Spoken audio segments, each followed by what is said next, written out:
इस वक्त एक बड़ी खबर सामने आ रही है। लखीमपुर खीरी मामले को लेकर के ये बड़ी खबर है। जांच के लिए रिटायर्ड जज को मुकर्रर किया गया है। जांच की निगरानी साबिक जज जस्टिस राकेश कुमार जैन करेंगे। पंजाब हरियाणा हाईकोर्ट के साबिक जज है justice Rakesh Kumar Jain. Supreme court ने एसआईटी में 3 आईपीएस अफसरों को भी शामिल किया है।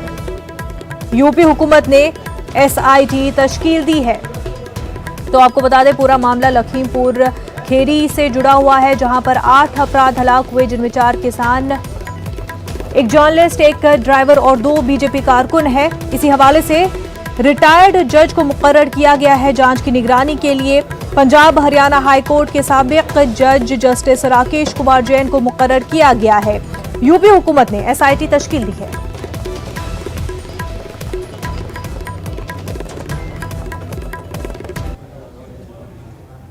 वक्त हो गया एक छोटे से ब्रेक का, जल्द होंगे हाजिर।